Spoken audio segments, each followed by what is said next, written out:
Good morning friends. இது உங்கள் friends sports academy. Daily கண்டபஸில் இன்றைக்கி என்ன பார்க்க போகிறோம் அப்படின்னா அக்டோபர் 1 2024 செவ்வாய்க்கிழமை இன்றைக்கி கண்டபஸ் தான் பார்க்க போகிறோம். இதுக்கு முன்னாடி பார்த்தீங்கன்னா நம்ம டெய்லி கண்டபஸ் வீடியோ அப்லோட் பண்ணியிருக்கோம். பார்க்காதவங்க பார்த்து வச்சுக்கோங்க. அது மட்டும் இல்லாமல் நம்ம சேனல் சப்ஸ்கிரைப் பண்ணுங்கள், சப்போர்ட் பண்ணுங்கள், முடிஞ்சவங்க உங்கள் ஃப்ரெண்ட்ஸ் எல்லாருக்கும் ஷேர் பண்ணுங்கள். நம்மளுடைய ஃப்ரெண்ட்ஸ் போலீஸ் அகாடமி அப்படின்ற டெலிகிராம் சேனலில் வந்து ஜாயின் பண்ணிக்கோங்க. இம்பார்ட்டன்ட் அப்டேட்ஸ்லாம் அதில் உங்களுக்கு உடனே கிடைக்கும். லிங்க் டிஸ்கிரிப்ஷனில் கொடுக்குறேன், நீங்கள் அதை டச் பண்ணி ஜாயின் பண்ணிக்கலாம். வாங்க ஃப்ரெண்ட்ஸ், இன்றைக்கி கண்டபஸ் பார்த்துடலாம்.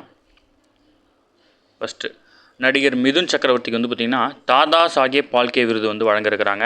பழம்பெரும் நடிகர் மிதுன் சக்கரவர்த்திக்கு வந்து பார்த்திங்கன்னா அவருடைய வயது 74. 2022ஆம் ஆண்டுக்கான தாதா சாஹேப் பால்கே வாழ்நாள் சாதனை விருது வந்து அவருக்கு அறிவிக்கப்பட்டிருக்கு. ஓகேங்களா.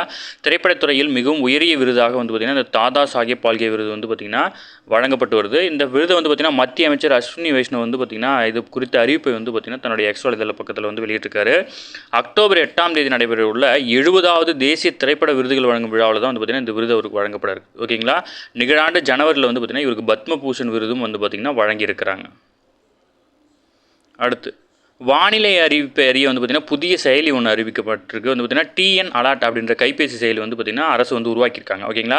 மழை, வெள்ளம், வானிலை போன்ற தகவல் குறித்த தகவலை இருந்து பார்த்திங்கன்னா அறியறதுக்கு வந்து பார்த்திங்கன்னா இந்த செயலி வந்து பார்த்திங்கன்னா உருவாக்கப்பட்டிருக்கு.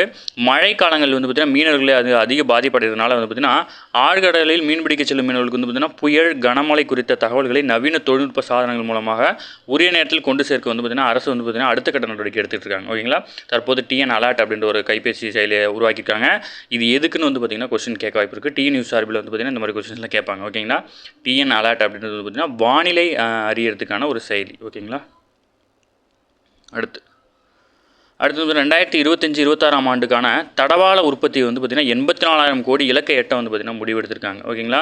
தடவாள உற்பத்தியில் வந்து பார்த்திங்கன்னா 84,000 கோடி வந்து பார்த்திங்கன்னா இந்த ஆண்டுக்கான இலக்கு நிர்ணயிக்கப்பட்டிருக்கு. ஓகேங்களா. அதை மட்டும் தெரிஞ்சுக்கோங்க.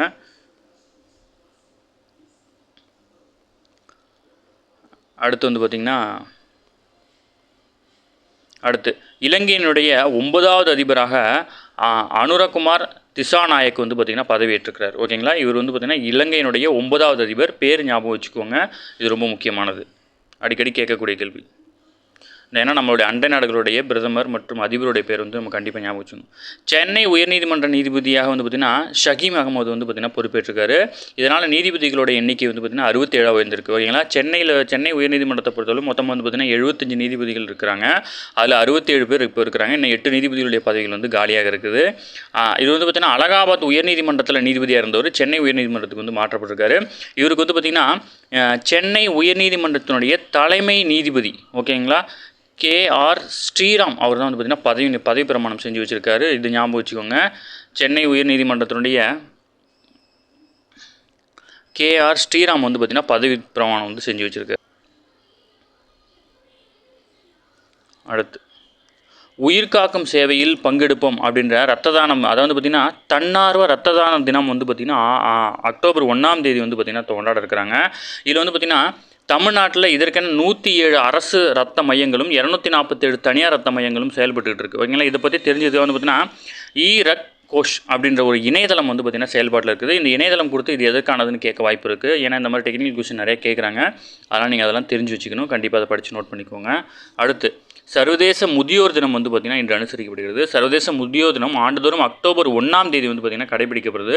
இதையொட்டி வந்து பார்த்திங்கன்னா அக்டோபர் மாதம் முழுவதும் முதியோர் மேம்பாட்டுக்கான நடவடிக்கைகள் வந்து பார்த்திங்கன்னா மத்திய அரசு வந்து எடுக்க இருக்கிறாங்க.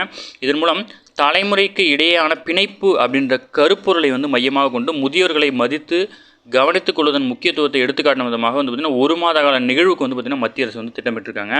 இதனுடைய கருப்பொருள் வந்து பார்த்திங்கன்னா தலைமுறைக்கு இடையேயான பிணைப்பு அப்படின்ற கருப்பொருள் அடிப்படையாக கொண்டு தான் வந்து பார்த்திங்கன்னா செயல்படுத்திருக்கிறாங்க. அதாவது பார்த்திங்கன்னா அழகான வயது மூப்பு கொண்டாடுதல் 60இல் வாழ்க்கை தொடங்குகிறது அப்படின்ற தலைப்பில் ஒரு கலாச்சார நிகழ்வு வந்து பார்த்திங்கன்னா அக்டோபர் 24ஆம் தேதி வந்து நடைபெற இருக்குது. இதில் 70 வயது மற்றும் அதற்கு மேற்பட்ட கலைஞர்கள் நிகழ்ச்சிகள் வந்து நடைபெறும். மூத்த குடிமக்களுக்கு உதவி சாதனைகள் வழங்கவும் அவர்களின் நல்வாழ்வை மேம்படுத்தும் நாடு முழுவதும் 51 இடங்களில் வந்து பார்த்திங்கன்னா ராஷ்ட்ரிய வயோஸ்ரீ முகாம்கள் வந்து ஏற்பாடு செய்திருக்கு மத்திய அரசு. ஓகேங்களா. அது வந்து பார்த்திங்கன்னா அக்டோபர் 1ஆம் தேதி வந்து பார்த்திங்கன்னா முதியோர் தினம். அடுத்து வந்து பார்த்திங்கன்னா தலைமுறைக்கு இடையான பிணைப்பு அப்படின்ற கருப்பொருள் அடிப்படையாக வச்சு தான் வந்து பார்த்திங்கன்னா இந்த முதியோர் தினம் வந்து பார்த்திங்கன்னா கொண்டாடப்படுது. ஓகேங்களா. அடுத்து மகாராஷ்டிரா மாநிலத்தில் வந்து பார்த்திங்கன்னா நாட்டு பசுகளின் பாதுகாப்புக்கு வந்து புதிய நிதி திட்டம் வந்து தொடங்கியிருக்காங்க. இந்திய கலாச்சாரம், வேளாண்மை மற்றும் சுகாதாரத்தில் வந்து பார்த்திங்கன்னா முக்கியத்துவம் வாய்ந்த நாட்டு பசு மாடுகள் ராஜமாதா கோமாதா என்று அறிவித்தது. ஓகேங்களா, அது வந்து மகாராஷ்டிரா அரசு தான் வந்து பார்த்திங்கன்னா அறிவிச்சிருக்காங்க. இதில் வந்து பார்த்திங்கன்னா ஒவ்வொரு பசுவுக்கும் தினசரி ரூபாய் 50 வந்து பார்த்திங்கன்னா மானியமாக வந்து வழங்குறாங்க. மகாராஷ்டிரா மாநிலம் மராத்வாடா பகுதியில் வந்து பார்த்திங்கன்னா தேவ்னி, லால்கந்தாரி, மேற்கு மகாராஷ்டிரத்தில் வந்து பார்த்திங்கன்னா கில்லார், வடக்கில் வந்து தாங்கி, விதர்பா பகுதியில் வந்து பார்த்திங்கன்னா கௌலவ் ஆகிய நாட்டு பசு இனங்களுடைய பேர் கொடுத்துருக்காங்க. இது உங்கள் ஸ்கூல் புக்கில் இருக்குது, ஆனால் இந்த மாதிரி டேட்டா இருக்காது. அதெல்லாம் வந்து பார்த்திங்கன்னா இன்டர்நேஷ்னல் லெவலில் இருக்கும். இது வந்து பார்த்திங்கன்னா மகாராஷ்டிரத்தில் இருக்கக்கூடிய நாட்டு மாடுகளுடைய வகை இனங்கள். இது சும்மா தெரிஞ்சு வச்சுக்கோங்க. அதாவது தினசரி 50 ரூபாய் மானியம் வழங்குறாங்க நாட்டு மாடுகளுக்கு. ஓகேங்களா.